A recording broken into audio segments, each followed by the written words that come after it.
India in the 1800s and 1900s was a land of ancient traditions, but, not all traditions were good. Some were unfair and hurtful. Many people started to see this and they wanted to change these old ways. They wanted a better, fairer India.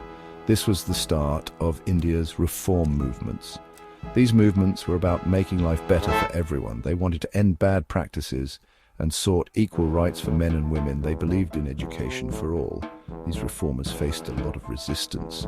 People were afraid of change and held on to old beliefs, but the reformers were determined. They knew change was needed. These movements were about more than just rules. They were about changing hearts and minds. They were about creating a more just and equal India. Their fight laid the groundwork for the India we know today. One of the worst practices was Sati.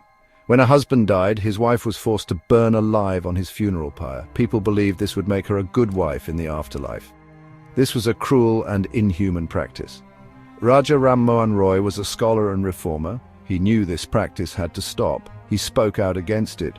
He wrote articles and pamphlets. He argued that Sati had no place in a modern society. He found support from the British government, who were also against Sati. In 1829, Sati was finally banned by law. This was a huge victory. It showed that change was possible. It gave hope to those fighting for other reforms. Raja Ram Mohan Roy is remembered as the father of modern India. He was a pioneer. He showed that change could happen. He inspired others to fight for a better India. For a long time, women in India had very few rights. They were often treated as inferior to men.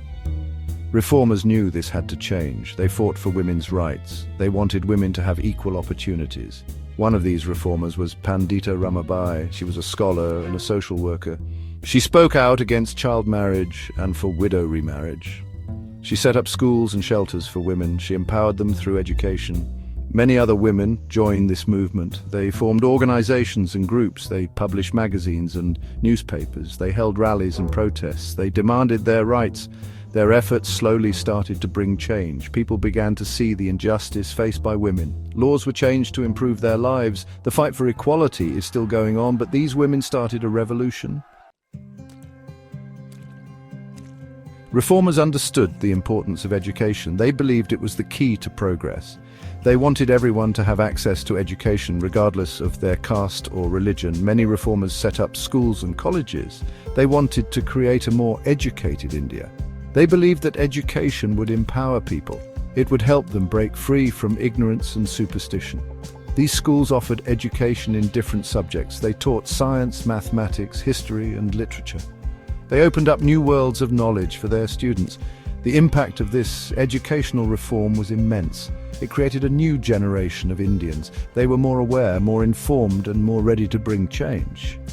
They became leaders, thinkers, and reformers themselves, carrying the torch of progress forward.